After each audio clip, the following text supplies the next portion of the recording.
introduce Kat Williams, who is our new staff person that sends out these links and will be sending out our newsletter and all other kinds of communication. And so Kat, there she is. She came off of hiding herself. So Kat, why don't you say hello to everybody so they know who you are and how you are just a wonderful addition to our efforts here in Chicago. Thank you, Jackie. Yes, hello, everyone. As Jackie mentioned, my name is Kat. I'm working with communications for Chicago Women Takes Action now. So yeah, I'm excited to be here, excited to learn a bit more about you all. But yeah, feel free to save my email. I'll drop it in the chat if you ever have any communication questions or anything that you want to blast out to the group. I'll be your go-to person, but it's really nice to meet you all. All right. Thanks, Kat. And so getting the I'm going to call the meeting to order tonight. Before we hear from our wonderful speakers, I just want to say a word or two about our co-founder, Marilyn Katz, who we lost in some ways unexpectedly, but I guess, it's to be expected. But still, it was a shock and a hurt for those of us who knew her very, very well and made mischief with her over the years, celebrated with her over the years, got scolded by her over the years, all of the wonderful ups and downs of a personality we had from Marilyn. And, she's the kind of person that once you know her, you will never forget her. She makes an impression on you. She made an impression on all of us. And it was one of the, it was a week for me, unfortunately, of a family member's death. And as I'm getting ready for that, Marilyn decides to put more hurt on my heart. But, it's one of those things that, Marilyn was special in so many ways. She was talented. She was brilliant. She was working up until the last minute, working on trying to create some sense of responsibility and the whole Israeli-Hamas fight in Palestine. At the same time, writing a wonderful story, article about Fred Hampton. Like her vision and her grasp of what was going on politically and socially in this town, in this country, but across the world. And of all the people I know, I don't know if I know anybody that even approaches Marilyn Katz. And I'm gonna shut up now because it's starting to get to me. But I did want to offer some of you who knew her the opportunity to just share a word or two about Marilyn. And Tina, since you were the last one on, and I know you had a fundraiser, why don't you get started and then we'll go with other folks. No, well, thank you, Jackie. And I'm apologizing. I can't stay on the call because I did tell Jackie I'm at a fundraiser for Project 50, which we could actually do a CWTA meeting about Project 50 at some future date, which is a project that some of us who are part of Personal PAC started to really take the lessons from Personal PAC and export it to all the other states where women are losing their abortion rights. But that's where I'm at. And I stepped away from there because I could not pass up the opportunity to talk about Marilyn, and especially to this group because she was so proud of having started CWTA. And I know that because the minute it all came together, she let me know about it and she got me to come speak at it. And we, she sort of helped us out when we were still in the White House and doing things and the political work. So she was really, really proud of this group. And it was among the most recent of so many groups, Jackie, as you know, and other people on this call know that she started. You and I and others, got together and started Cook County Democratic Women back in 1983, right after Harold was elected. And Marilyn was a key part of getting Harold elected. And, that's a group that led to people like Toni Preckwinkle first becoming an alderman and then rising to where she was, and Jan Schakowsky getting her to run for Cook County Board first and losing, but then going to the House of Representatives in Illinois and now serving, in Congress. That so many things that all trace back to Marilyn. One particular thing that I actually learned over the weekend, last weekend, that not everybody knows about Maryland, and this is pretty key. And I actually had a discussion with my boss about that, my prior and current boss, President Obama, is that, you may recall that one of the ways in which Barack Obama distinguished himself in the 2007, 2008 presidential primary, and including also when he ran for Illinois U.S. Senate in 2006, was that he had been an early and outspoken opponent against the war in Iraq before it was more acceptable to become an outspoken opponent of the war in Iraq. And was among the presidential candidates running in 2008, the only one to have done so and have documented proof that he did it. And he did it because he spoke at a rally that happened in Federal Plaza in Chicago. And the person who organized that rally, who envisioned it, came up with the idea, got Barack Obama and Julie Hamas and Jesse Jackson to speak at it, and about 50 of us to go there because she told us to do it, because that's the whole entirety of the crowd that was there was Marilyn Katz.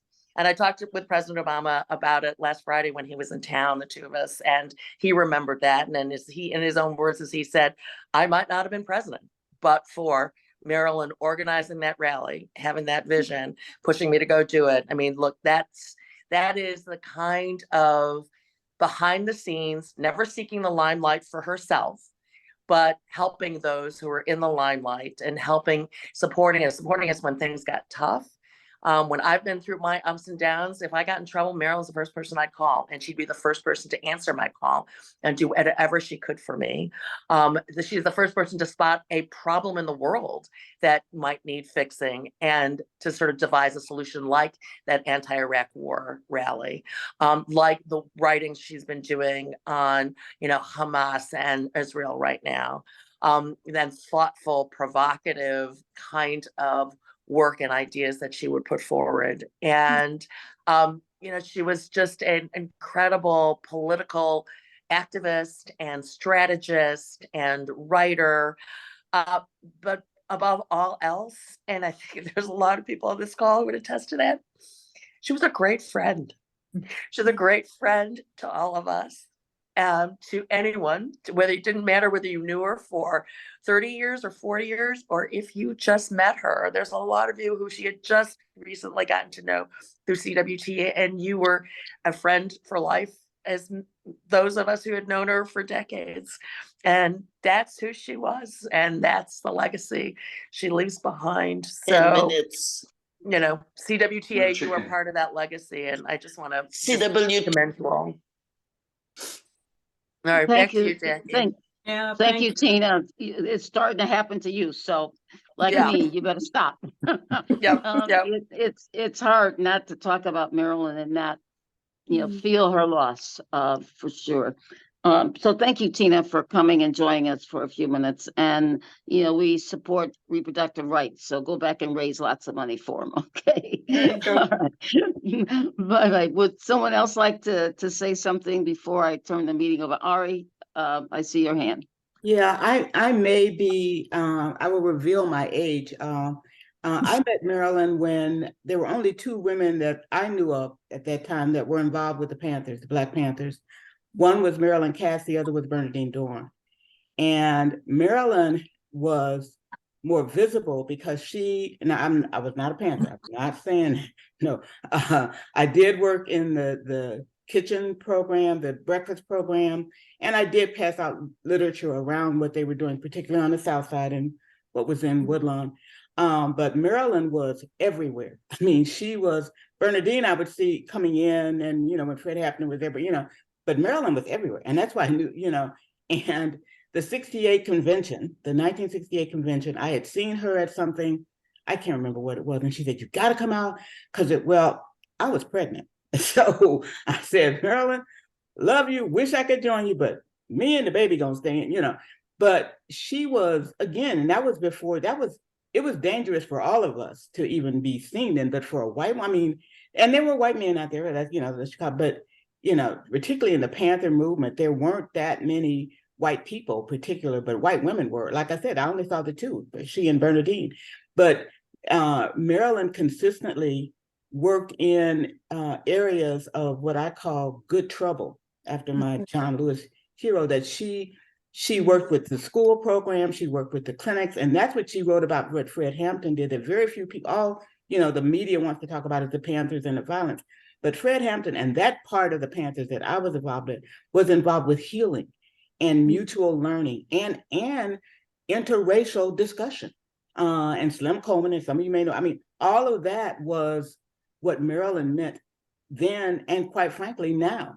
And when I talk to younger people, particularly those who are, much, much younger, Black and white, they don't, the legacy of a person like a Marilyn, and quite frankly, many of you here, is on whose shoulders they stand. And when she wrote the article about, and I'm sorry, Tina went off, because when she wrote the article about Fred Hampton, I emailed her back. I said, this ought to be in the African American Smithsonian. It ought to be in the Obama Foundation Museum, because it needs to be places where other than, and of course, DuSable Museum, but it needs to be places where other people get to see the importance of what the Panther movement meant to all of us, not just to Black people.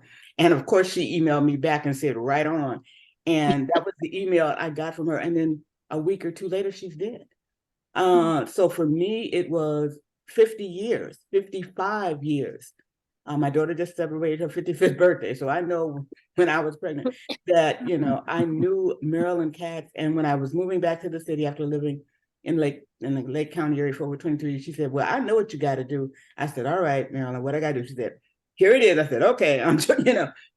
There was not even a discussion. Once Marilyn said, when she said, what you got to do, you got to do it. So, and I'm proud to be a part of this. I knew she had founded Chicago Women Take Action, because of course, that was known statewide and if not nationally. But, she is a leader, and her legacy will continue for decades, because as Tina said, and I know Tina Chan, we worked together at the Field Fund, that, her legacy has impacted on so many, from the Harold Washington days to President Obama, quite frankly, to Biden right now, to all of what's going on in this world with what she talked about with Hamas and Israel. Her legacy, that's why I say it ought to be in the African American Smithsonian. It ought to be globally recognized beyond just the city of Chicago, and someplace where other people throughout the world are going through to see who she was and what she meant. Got it. Thank you very much for that, Ori. You're right. You brought in aspects of Maryland that Tina and I had not touched on, but you're absolutely right. All right, I'll take one more, and then I'm going to turn the meeting over to Dee for our monthly discussion. And at the end of the meeting, if we want to keep talking about Maryland, we can do that. I could talk about Maryland all night. So, but it's, this meeting is for all of us. Thank you, Phyllis, for posting. If you haven't seen the Maryland article on Fred Hampton, Phyllis just put it in the chat. So one more person before I start our work. Susan Oppenheimer, why don't you go? Thank you. So I met Marilyn in, I think, 1965 at a probably which was the first women's meeting in Chicago, talking about women's position in the civil rights movement. We had all just read Betty Friedan, and we were very angry, and it kind of went from there. And we worked on many things throughout the years. But the first thing I thought about when I heard that she had passed, and stunned like everyone else, Carol Travis said to me, I can't believe that I'm so unsettled by this, and I don't know why. And I just think that she had her fingers in everything all the time, but at the core, she was just such a good friend. And there were two situations. One, Ted and I, before I was with Ted, went in, I left after 68 because I got sick from work mono after the work for the convention. And I left the city turned out to be 10 years. And when I came back, I bumped into her at Sam's Bagels up on Broadway. And she was these two gigantic bags taking brunch home for Sunday morning. And she said over the bags, I'm having an inauguration party on June 20th because I bought a new gown and I can't go. And so I'm going to have it in my house, and I'm wearing my gown with boots. It was freezing, January. And so I walk in the front door, and she takes Mike Klonsky and she puts him right in front of me. And she goes, who's this? And, we had aged in that 10 years. And I looked at him and went, I don't know. He looks like my Uncle Sammy. And it turned out to be Mike. And that night, I rekindled all my friendships and relationships with you know, a lot of the political people in Chicago, and it just lasted from then on. And then recently, my husband was diagnosed with dementia. And when I finally called several months later to tell her, she said, "Do you like to read?" And I said, "Of course." And she said, "Do you want to join my book club?" And it was such a thrill for me. It actually, one of the women in the group said, "That's really pathetic." When I said this, I said, this is the most important thing going on outside of TED in my life, because I have no time to do anything else. And it really has, you know, she really, you know, she would ask me how things were going. It's just, and she did that with everyone. Building networks, I think, was probably one of her greatest legacies. Absolutely. And Cynthia's just, consignments. yeah, I am going to shut up and turn this over to Dee, but I just say one more thing about Maryland is that as the book club, yeah, it was amazing as we would discuss what book do we read next. And our rule was you couldn't recommend the book unless you've read it. Well, this woman has read everything, you know. And in fact, we learned at one of the meetings we had about Maryland after she passed is that she had just completed reading the Iliad. Right? Now, only Maryland would go back with all of the literature that's around and read the Iliad at this point in her life. But anyway, that was Maryland. I'm shutting up.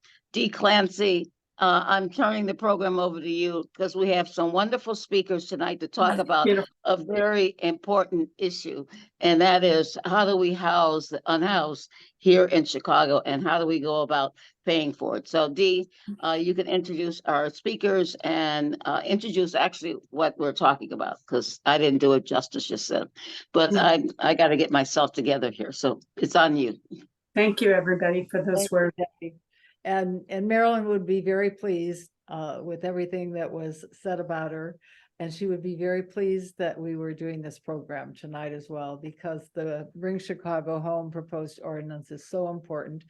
And happily, it seems to be on track. We'll find out more tonight from our speakers what it is that we can do to make sure not only the fact that it gets on the ballot in the spring, but that it also gets passed at that time. And the person who's going to actually moderate tonight is Jackie Algie, who is with SEIU, and she is their vice president for external relations and has done tons of organizing like Marilyn. But also one of the things that's most exciting is she's been the board chair of the Chicago Coalition for the Homeless, which is who will be affected tremendously by this ordinance. And as a matter of fact, I think it's important for us, to those of us who understand, those of us who have homes, that it's really important to us as well. I happen to be Catholic, and when we say grace at night before dinner, at the end, I always say, and let's think about those people who don't have something to eat in a warm home tonight. And I think we all need to be thinking about that. In any case, Jackie is going to be the moderator for Julie Dworkin, who is with the Chicago Coalition for the Homeless, or was, and Jackie Baldwin, who is with the Jewish Council on Urban Affairs. So enough with the introductions, and let's just go forward. So Jackie, I'm going to turn it over to you. And I'm not sure that I saw that Jackie was on yet. And I don't see that. So let's just back up for one moment, because I did see that Julie was on. So Julie, would you open up for us, please? Sure. So we're going to start out. I'm on tonight with Marquita Sims, who's a grassroots leader with the Coalition for the Homeless. And she and I are going to do a PowerPoint presentation, and Marquita is going to start, and I am a co-host. So now I can share my screen. Let me just get to the right thing.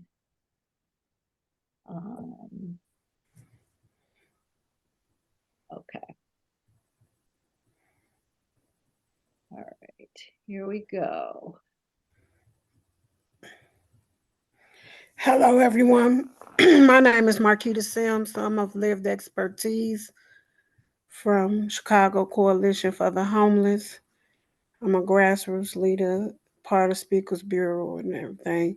And I will be talking on the facts, informations from Bringing Chicago Home on the homeless facts.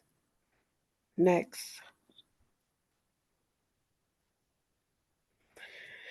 Over 68,000 people are experiencing homelessness in shelters, on the streets, or doubled up in Chicago. Next. Doubled up homelessness, temporarily staying with others, not included in H. Hood's definition of homelessness. So people living doubled up are excluded from most federal housing programs. And when we talk about doubled up housing, I'm just going to give you a snippet of my lived expertise of living doubled up.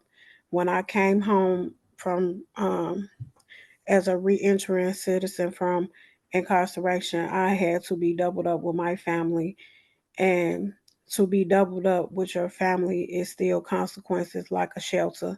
And at any given time, you're bound to go back on the streets to end up fleeing the resources or anything. People can keep you bound just like a shelter can, because they have their own set of rules and restrictions and have you on walking eggshells. And when you are doubled up, you don't have a lease. So at any given time, you can be put out on the streets and walk the streets without no resources or nowhere to go. So people think that being doubled up, you're not homeless, but you actually are, because you're not, that's not your residency. Your true residency is somebody else's occupancy at home. Next. Black Chicagoans are disproportionately impacted by this homelessness. Black and African American Chicagoans account for 53% of all people experiencing homelessness, while making up only 29% of the city's total population. 26% of Black students in CPS experience homelessness at least once while attending CPS. Next. 90% of homelessness students are living doubled up. And when you see the Black areas, they are predominantly in the south and west sides of Chicago, because that's where mostly are Black and African American and Latinx people are ended up where they are homeless. So, next. Latinx homelessness.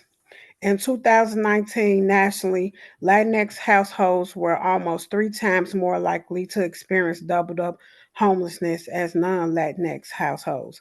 Because of this, they are not counted in the traditional counts of who is homeless. And when they say the counts, that's the census.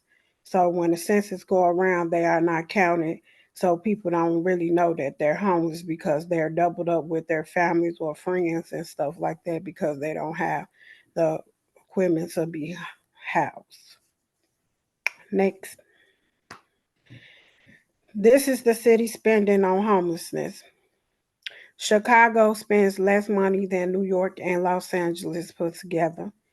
Next. Chicago spends only 2% of what New York City spends and 7% of what LA spends towards addressing homelessness. So those factors alone should tell you that we are able to do what we need to do in the homeless sector, because if they spending way less than these two cities together, that means that they're withholding the funds for this homeless epidemic.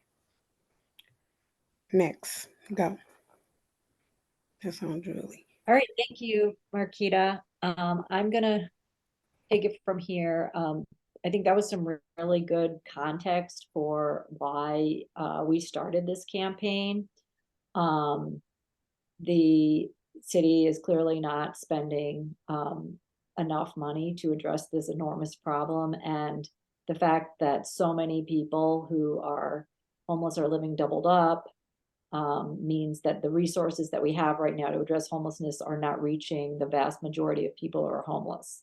And this new funding stream that we are proposing would include people living doubled up. So those are some of the main reasons why we have started this campaign. So what are we proposing? We're proposing that there be a restructuring of the city's real estate transfer tax, which is a one-time sales tax, not a property tax, a one-time sales tax when a property gets sold. So properties that are under $1 million would see a decrease in this tax, and properties over $1 million would see an increase. So the increase would only apply to 5% of properties, 95% would see a decrease. And on average, this would bring in at least $100 million to provide permanent housing and supportive services.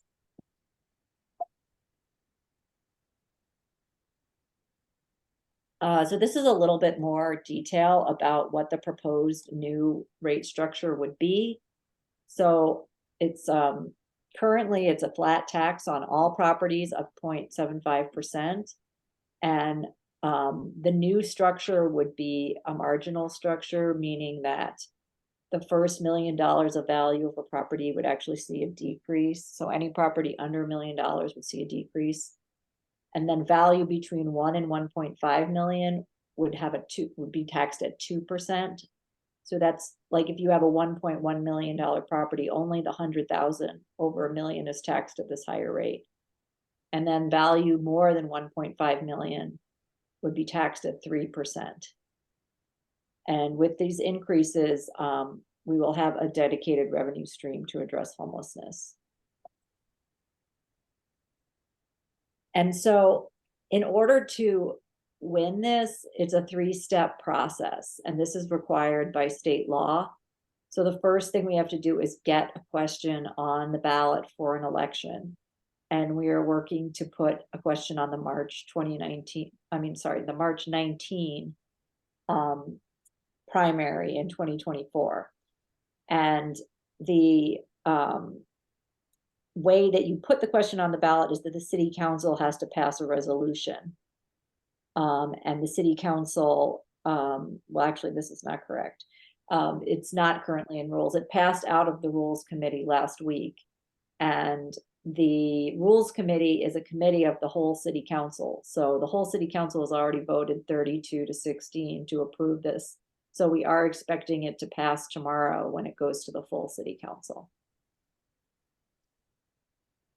Then we have the ballot measure in March, and a simple majority of voters would have to vote yes. And in that case, the city would now have permission to raise the tax. But then with permission, the city has to actually pass an ordinance which increases the real estate transfer tax. So as you can see, this is a long process, and we need a lot of support to get through these 3 steps. So after the ballot measure passes, then the ordinance would be introduced to the city council, and we've already discussed a proposed ordinance with the administration that would set up a special revenue fund with this new tax that would be legally dedicated to be used to address homelessness. And the ordinance would describe the allowable uses. And then there would be a community-led advisory board, which would make recommendations to the city council about how the money should be spent specifically, like what types of housing programs, what amount should be spent on preventing homelessness, what kinds of services would be provided. This would be decided by a community-led advisory board, which is made up of people with lived experience of homelessness, of community organizations, and people with expertise on housing. They would also establish goals and track outcomes for the funding, and the city council would have the final approval. So the real estate industry has been very busy opposing our proposal, and they've been putting out a lot of information in the press and in mailers that are going directly to people's homes. And so we're trying to clear up some of the misinformation that they've been spreading. So one thing they've been saying a lot is that it's going to increase rents. But first of all, this will not affect any rental unit that is in a building that is not for sale. So only about 4% of units in all mid and large size apartment buildings were even sold in a year. And then of those, 95% will see a decrease. So it's really only a very small fraction of units that will be impacted by the increase. And even in the worst case scenario where a building does sell and there is a tax increase, a study by the University of Chicago showed that even if they pass the entire increase on to renters, it would be less than $1 per month on a $1,000 apartment. The realtors have been saying this is not a good funding stream for homelessness because the money goes up and down with the real estate market. But it's actually one of the most common funding streams around the country for dedicated revenue for affordable housing. And we know that the money will fluctuate from year to year, but the city can plan for that by creating a reserve fund and also using a very conservative dollar amount for programs that need ongoing funding. Okay. And the rest of the money could be used for one-time costs like housing construction. So if they set a low dollar amount that they use for rental subsidies or services that need funding every year, and the rest goes to like one-time capital costs, they can be prepared for the ups and downs.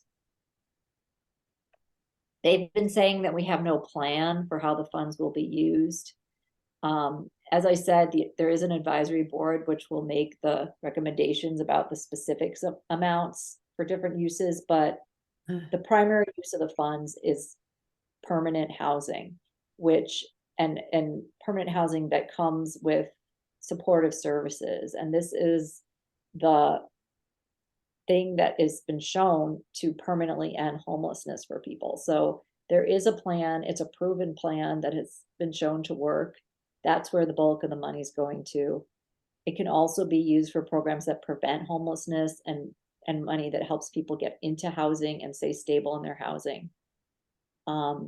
It can be used for shelter, but only for non-congregate models, some of the newer models of shelters that give people individual rooms, and there's limited uses for congregate shelter, like making repairs. So the timeline. So city council passage would be tomorrow. Fingers crossed, we will be out of city council tomorrow, and then the vote on the ballot measure is March 19th. The ordinance would be introduced and passed sometime in April next year. And then the money would start flowing in 2025, and programs would start to be seen in 2026. So it is a long timeline, but the work starts tomorrow. So we have a number of ways that you all can get involved, and we're going to talk more in depth about these different ways to help with the campaign a little later in the program.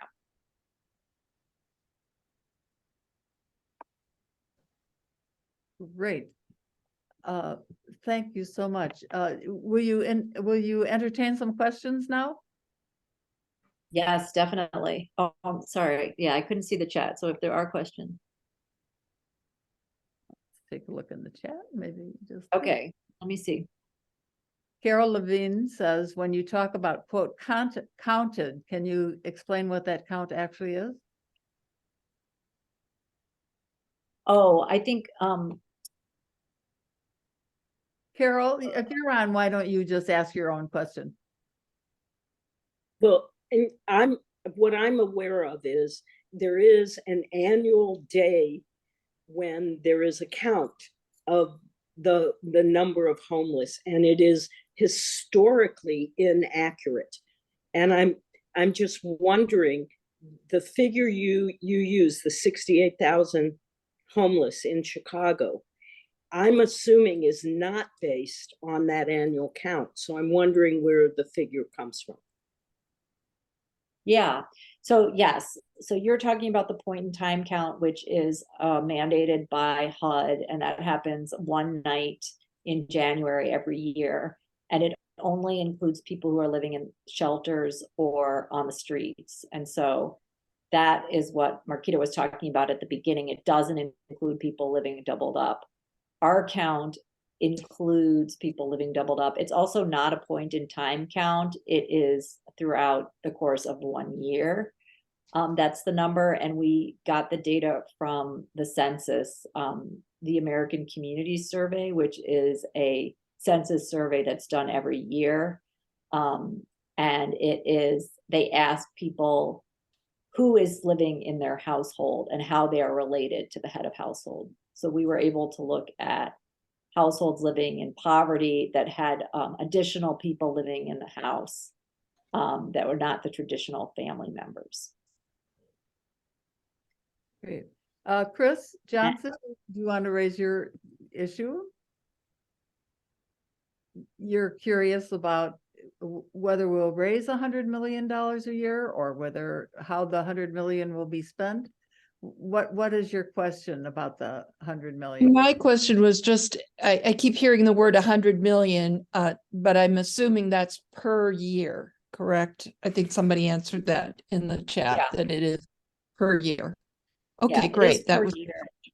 And that's actually a very conservative number. It's not actually the average that we are expecting, but the city decided to put that number out there because they didn't want to disappoint people if it came in lower in the beginning. We're actually thinking the average will be much higher than that.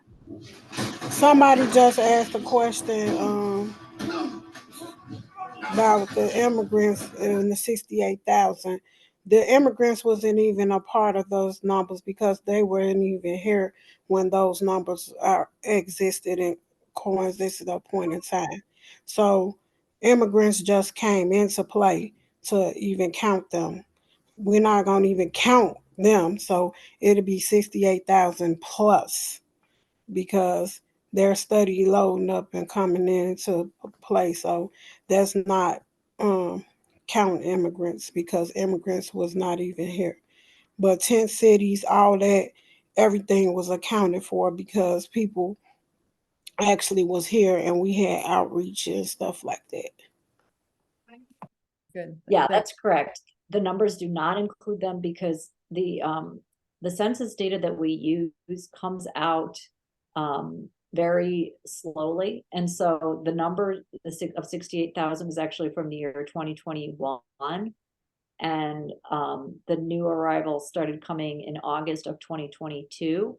So, and that number is up to 20,000 now. So when we do our estimate for 2022, we will try to include numbers if the city has good records of how many people were there for those 4 months in 2022. We want to include everyone that's experiencing homelessness in the city, and that's why we use actually a number of different data sources. And so we will definitely be including those moving forward if we can get good numbers from the city. Julie, I'd like to ask you if you have talked to the people in New York and LA who are spending so much more money than we are on homelessness for some things that have worked for them, or have you discussed that with them? Yeah, we actually went out to Los Angeles before we started the campaign and talked to them about some of their big revenue sources that they did there. But they have the same model that we have, that everybody is trying to get more funding for, which is permanent housing with supportive services. So they definitely are using the same model. Did someone else have a question? We just kind of heard it in the background, or was that just a little background noise? All right. Yeah, I'd like to ask Julie, does Los Angeles and New York use a transfer tax for funding their program? And how much do they generate a year? So New York does not have a dedicated revenue stream for homelessness. So that's just general city funds that they use. But Los Angeles has 3 different dedicated revenue streams. They had originally passed a small increase in the sales tax and a small increase in the property tax. This was back in 2017.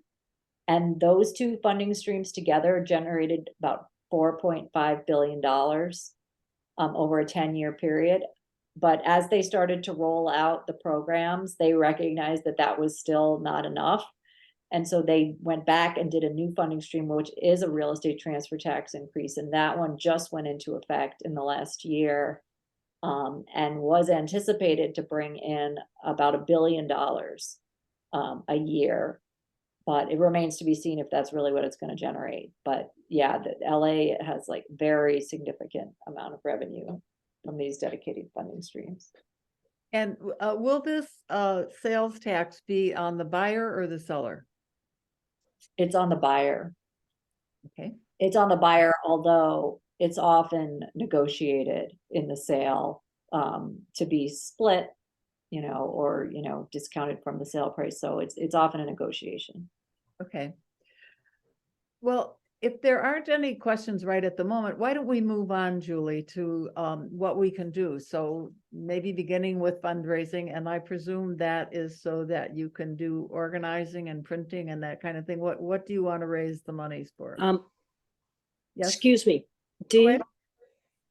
I think Jackie Baldwin can address that. Oh, good. I did not see that she came on. Great. Jackie? No, not Jackie Algie, Jackie Baldwin. No, from I know. I JPA. didn't see that Jackie Baldwin was on either. So, Jackie, why don't you go ahead and deal with that? No, thank you, Carol. And I'm quite happy to defer to Julie and Marquita, who work all the time on this issue. But it's my understanding that a big portion of the funding that's needed does go toward the nuts and bolts literature preparation. Also, there are many things when we go out and knock on doors, especially when it's cold outside. There's small things like just making sure people have hot chocolate, that we have things that we need for people to go out, literature and things of that nature. So all of that money is used for that. And I'm sure Julie can talk more about the line items. But this is a huge effort. As you know, anytime there's a referendum on a ballot, we need to get out and reach as many voters as we can. So that is really what the money is going to be geared toward.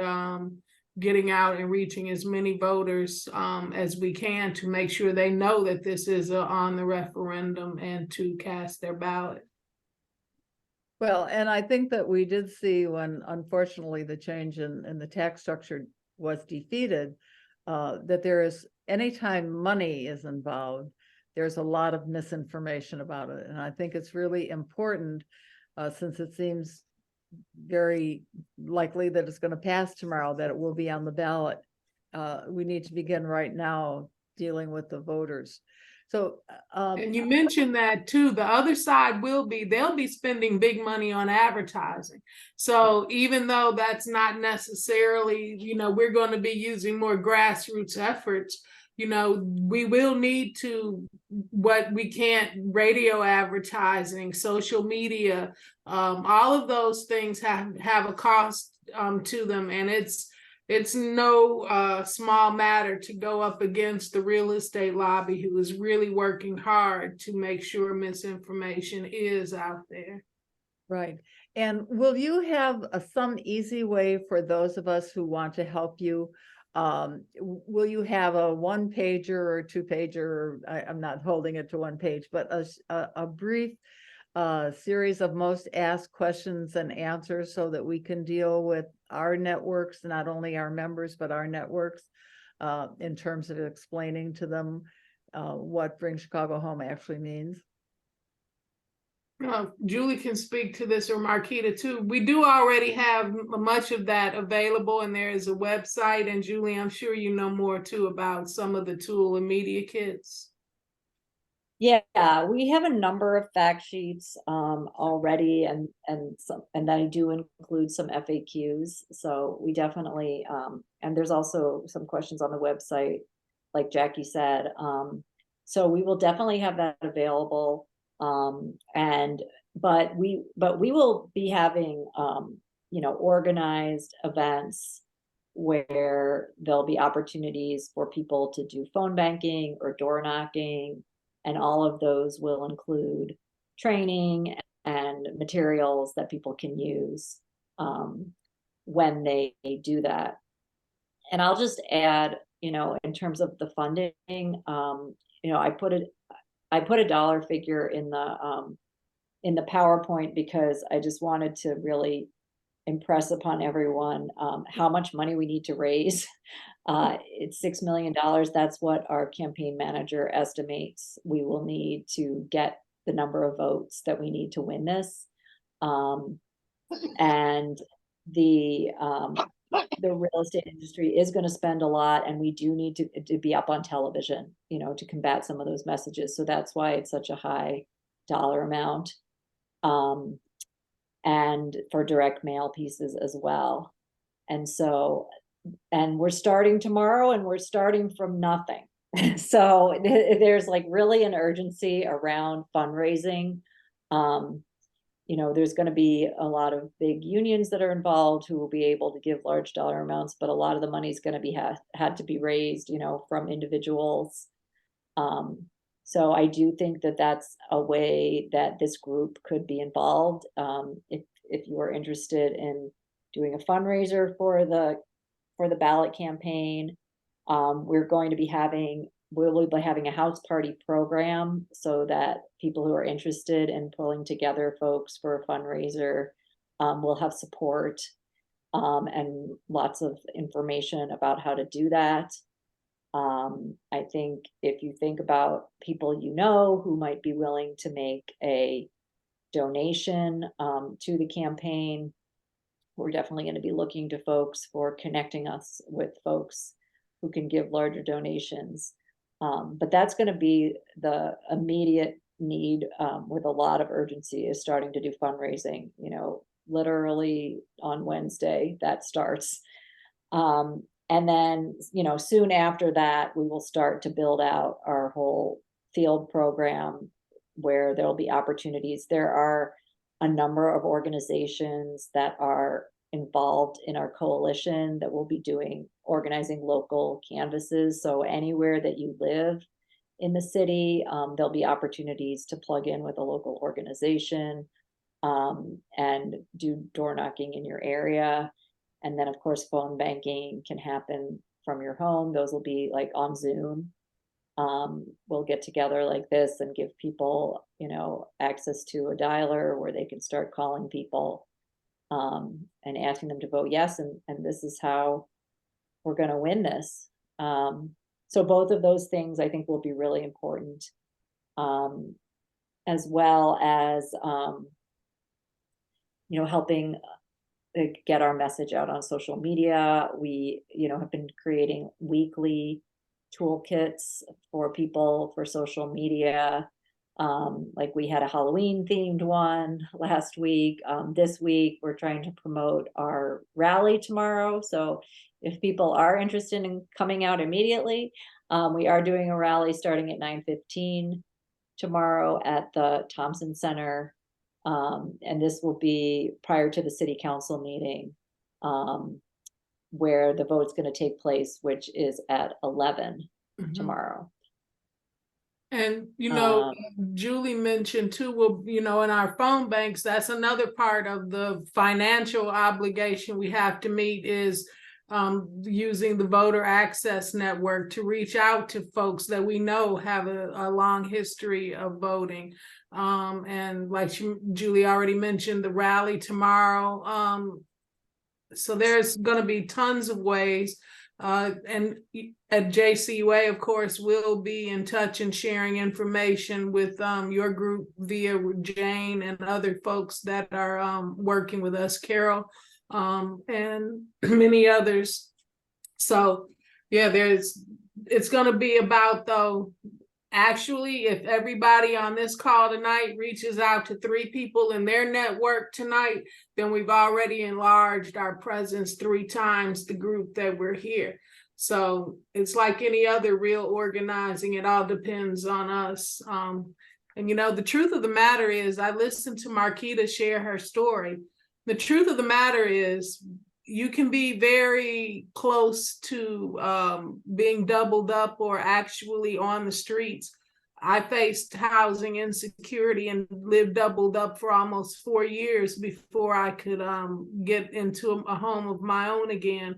And it happens through the things that most of us take for granted, our health.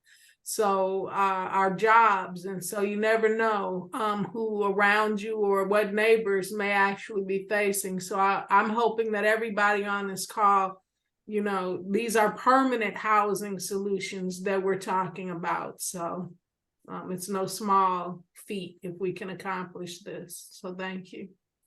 Thank you. Well, I think we always say at Chicago Women Take Action that one of our strengths is our networks. And we agree with you totally that how we get your message out to all those that we know will be really important. Julie, I'm wondering if you could put up that one slide that you had at the end that you said we might discuss at the end, which would be ways that we could help you. So fundraising was the first one. And are there other things that we could discuss on that particular slide? It was right at the end of your remarks. I'm having, yes, I know. I was having a moment there. Hold on. Yes. Here we go. Great. And then maybe you could just discuss them a little bit with us. Yeah. So, Yes. like I said, fundraising is going to be the top priority for us to move into immediately. So if you all have ideas about that, you know, if you wanted to organize a fundraiser for the ballot campaign, we're going to be putting together like a toolkit for people to do that, as well as we could have arranged for people to come and speak at the fundraiser. And it could also be a way to get people to sign up to volunteer. So it could have 2 purposes, you know, both to raise money and to get people plugged into the field part of the campaign. Volunteer shifts for door knocking, phone banking, and text banking. I did put in the chat a sign up link, so people can go on there tonight if you just want to get notified about like how to get plugged into these things. You can check off different boxes about what you're willing to do in the link. Writing a supportive op-ed or letter to the newspaper if you have a specific angle that you think would be printed. Like you could talk about, you know, housing insecurity and how it impacts women in particular. We had submitted a couple of op-eds in the last week or so that didn't get printed. So I think there's still a lot of opportunity to do this. The real estate industry have been writing their own op-eds. So we definitely, that's another way to support. Social media, like I said, we'll be creating toolkits so that they'll have like, you know, art that you can just use directly from the toolkit to post on your social media pages. And then if you think that there's other organizations that we could do a presentation like this to, that would be really helpful as well. So these are the main ways to get involved. Like I said, I did put in the chat. Bring home Chicago. Okay, someone wants to show the New York screen. The New York and Chicago. So let's do that again.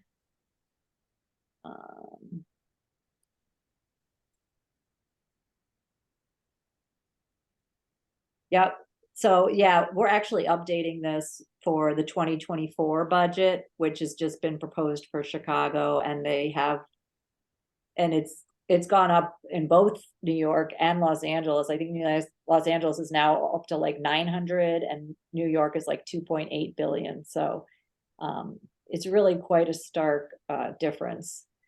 And these cities have recognized that they have a role to play in addressing homelessness. Our city has been relying on federal funding for decades to try and address this problem that is very much a city problem.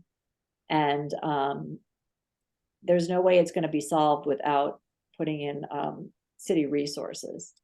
Right. Well, I think, So yeah, go ahead. well, I was just saying that I think that this is a very good time of year to be writing letters to the editor and talking to family and friends, because Thanksgiving is coming up when we're all giving thanks for all that we have. And the contrast of what people don't have is so vast. And I think that people are obviously against homelessness. They want it to be solved.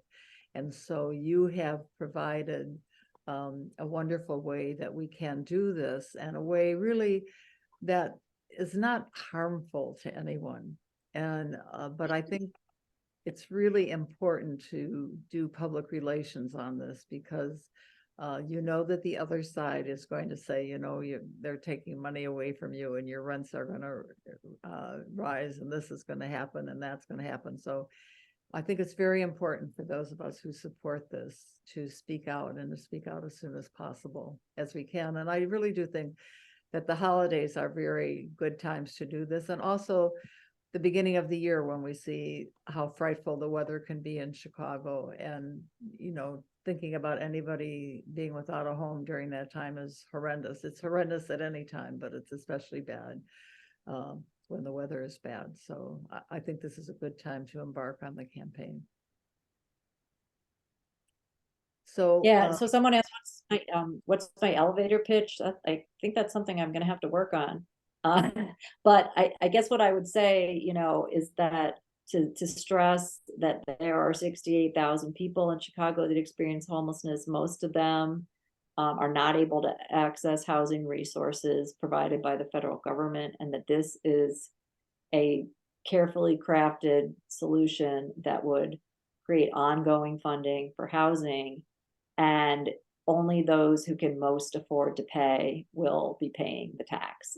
And I think that most people in Chicago, you know that they don't own a $1 million home. And so most people know this is not me, and are going to be supportive of it. And I think it's important for people to realize that it's only the portion that's over $1 million, you know, that is going to be taxed. So it That's really, right. I don't think it's disproportionate in any way. And as you suggest, for most people, the tax will be less. So as I say, as much information as you can get out, the sooner the better. And we certainly will be very happy to help you do that. Are there any other persons in the audience who have questions before we let our wonderful speakers go? I have something to say. This is Marquita. I just wanted to let y'all know that housing is a human right, and we're gonna stand and we're gonna fight. I'm all for it. I'm boots to the ground with this, and the people that even gotta pay the tax, we even brought them into the bracket. And we had a testimony from a person that actually would be paying the tax to come forward and actually come into fruition, and let them know that they have people that are affected by it, and they are willing to pay the tax because it will be affecting her personally. And I appreciated that, you know what I'm saying? She took the time out of her day to actually do an action and tell the mayor of Chicago that she is willing, even though that is going to affect her and her housing, that we do everything else like she said. Sure, why not? Right. Marquita, I think you raise a wonderful point. We should not presume that the people who are going to be paying this tax are going to be opposed to, not this tax, this, I'm looking for the sales tax, are going to necessarily be opposed to it. I think there are a lot of right-thinking people who think that it's a very good idea. And again, if you can afford to do it, why not? So I think we should just assume that you're going to have a lot of allies there too. And I think the whole positive approach to this, we have homelessness, we want to end it. This is the way we can do it. So, I mean, it seems like a rather simple answer. Great. Well, Chicago Women Take Action will be very happy to help you in any way that we can. And I want to thank you all, Marquita, Julie, and Jackie, for helping us learn more about this. You've done a great job in getting it through the city council. And after tomorrow, it'll be on all of us to make sure that it passes in March. And one thing you're probably already doing that I was going to suggest also is that you get as many candidates who are going to be running for office in that March primary to go along with you and have adapted as part of their campaigns that will be very helpful to you, I think. So thank you all. And this is a great step forward to something that we all want, which is ending homelessness in Chicago. And as a matter of fact, around the world, but we're starting here in Chicago. So thank you so much for all that you're doing to bring Chicago home. Thank you, Dee. Thank you, Jackie. Thank you, Julie, and thank you, Marquita, for joining us tonight. It was all very informative, and I got so interested in the conversation. I was on my phone, wasn't paying attention, and of course my battery ran out, so I missed a bit of a meeting until I could get back on again. But Carol, I saw you waving a little bit. Were you waving at me, or were you trying to say something? No, I was going to say, if any of you are interested in a webinar on op-eds and letters to the editor, Rethink Media, which is a really credible national group that I've worked with through Courts Matter Illinois, is doing a free webinar in early December. Oh. And if you contact me, I'll get you the information. I'm already signed up for it. And they're great at what they do. And they've got the editors of a number of newspapers to do this webinar. I don't have the exact date, and I'm looking on my phone to find it. But I'll put, my email is carollevine@comcast.net, and it's Carol with an E. So just send me a note about the Rethink Media webinar, and I'll get you the information. Okay, and then you can writing to local Carolyn Levine, one word, papers, not just the Sun-Times and the Tribune, but your local area newspaper is much more effective when you want people to get out and vote on this. So just know that. Thank you. Thank you. Go ahead, Martina. Carol, quick question. Your email, is it Carol Levine, or is it No, just Carol Levine @comcast.net, and it's CAROLE. Okay. Anybody else with a question, comment, or clarification? Quick question, Martina. Are there any housing that the city of Chicago owns? Like, so, for example, in the past, we used to have the old hospitals that was set empty. Are there any houses that the city of Chicago owns and could turn over maybe into a homeless shelter? Because if you think about using a hospital, an old one, every room has a bathroom, so it would allow every person to lock the room and have privacy. I don't know. Julie, Jackie, Marquita. I mean, I think that definitely one of the goals is to have money to transform vacant buildings and repurpose them as housing. That's one of the big uses of the funds, will be, you know, redevelopment of things as housing. So I think that's definitely a goal. And I just want to mention, I did put in the chat again, the link, and I really encourage people to go to the link and sign up. And that way you will stay informed about what's happening next. Excellent. Okay. Julie, I'm not seeing it. It may be that you put it in while I was offline, but I don't see it. That was one of the things I wanted to find out is, oh, I see it now.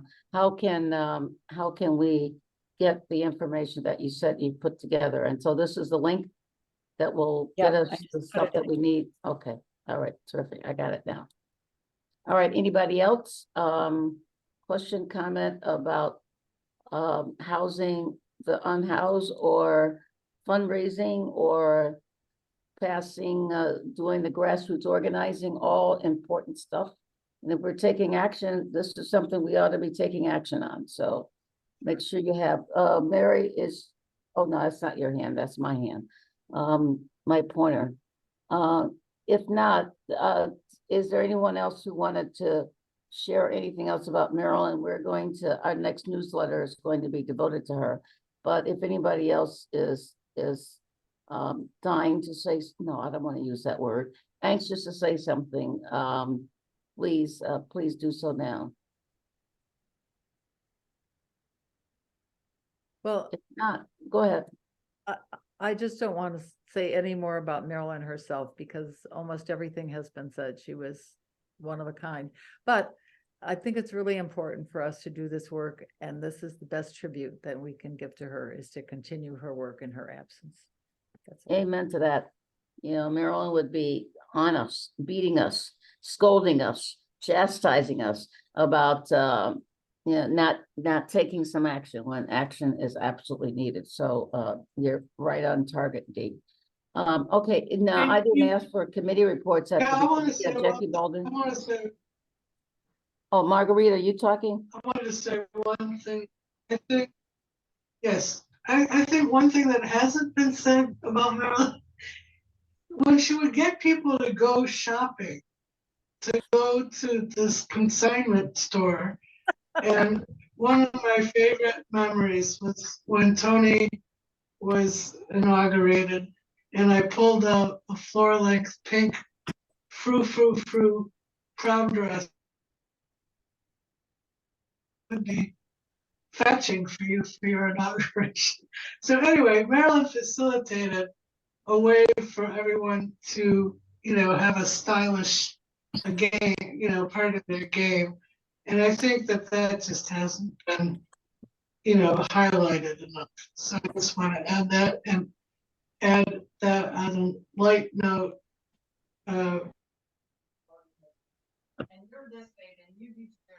Marguerite, I think we've lost your audio. Yeah, one of the funny things I learned about Marilyn and the consignment shop is that she walked, one of her days she was shopping, she found something and she said to Cynthia, oh, this is really cool. I really like this dress. Where'd you get it from? And Cynthia said, you dropped it off the last time you were here. So, so Marilyn had so much to give. She didn't know when she was giving something or not. But no, I saw somebody else's hand before we ring off. I just wanted to thank you all for continuing all the work you've done, because through the years, I mean, I got my earliest experience working on Mayor Washington's campaign, where I saw and heard many of your names, and later on President Obama's campaign. So just thank you all for continuing to work tirelessly, even in your retirement years, and for continuing to make sure we all know what we're doing here in Chicago. Thank you. Thank you, Jackie. Any other comments, Robin? Yeah, at risk of making it seem like a closing thing, because we're closing this section. Is there a song we could sing together? Now, first I thought of Solidarity, and I thought everybody might not know it. And then I thought This Land Is Your Land would be appropriate. Not religious though, but everybody knows it. Or I don't know, Amazing Grace if we want something religious. Or somebody else can propose a song. Maybe somebody else has a better idea of a song. We Shall Not Be Moved. Okay. Marguerite, that sounds appropriate when we talk about Okay. Marilyn, the Okay. organizer. All right, who is our lead singer here to get us started? Deb, you want to do that? Deb, you sing in the choir now. I know you can do that. The problem is, I hate to say this, it's a lovely idea. Zoom doesn't really allow us to sing together. It will be just cacophony. You really can't do it on Zoom, but we can sing it to ourselves and in our hearts, but we really can't sing it together on Zoom. Okay. And Well, I've never but maybe tried we it, so can you sing know it more next than week. I. Maybe we can sing it next week when we all get together. at Oh, yeah, Donna. we'll be In together at person. Donna's place. Does everybody know about Donna's event? Where's Donna? Oh, she had a grandson. I guess we've lost her. But he ate everything. Judith, you want to say something about the event next week? How about some boost? I gave him some boost. Oh, Judith, you're unmuted. I'm so sorry. I was all set to sing and I forgot to. Nope, that's okay. You want to just talk about Donna's event next Monday? Donna should talk. Is Donna not here? Yeah, no, she had a grandson. She left us. Oh my goodness. Well, I am I'm not sort of one of the people in that arena, but it's a wonderful sort of meet and greet for current members and list occupants and new people. And we'd love everyone to come, have some beer, wine. And talk to each other and learn a little bit more about CWTA and who the CWTA people are. It's been ages and ages since we've been together in person, and it's really time. And we thought this was a good time of year. And it's we're in Maryland spirit. We're going to be organizing. We want everybody to join us, and this is kind of hopefully the start of that. So come, bring friends, bring relatives, bring grandchildren. Be great. I don't think we want dogs, even though we love them. I don't have the information in. Yeah, Kat has put it in the chat. So okay. You can Okay. So just go to the chat so and I register. didn't expect to do that, but yeah, this is great. And I am also going to add to the Marguerite's story of Tony Prackwinkle and Cynthia's, which was always fun. When I was there, I think it was the same time, Tony tried on a blue sort of faux fur coat, and she was prancing around Cynthia's in this baby blue coat. It was hilarious. So it was very fun. Yeah, there are a lot of funny stories about Marilyn and her. Marilyn, she did it all. She did it. Absolutely, getting us together to go shopping, right? Who organizes people to go shopping? Marilyn. So with that, thank you for closing us out, Judith. I didn't ask for committee reports. Is there a committee that needs to share anything? I want to say two things very quickly. One is celebratory, and that is that the 7th Circuit Court of Appeals just on Friday upheld the ban on assault weapons. It'll probably go to the Supreme Court, but for right now, we're just happy. And then you have to call your state reps and senators on Karina's bill. Just type that in your browser. And what it's going to do is clarify and strengthen the law that requires firearms to be removed where there have been cases of domestic violence. And it closes a couple loopholes, and it adds boyfriends and former boyfriends. It doesn't have to be a spouse. It doesn't have to be anything like that. So just remember Karina, Karina, Karina, just put it in your browser and it'll bring you, but do it during the veto session. That's it. Okay, Carol?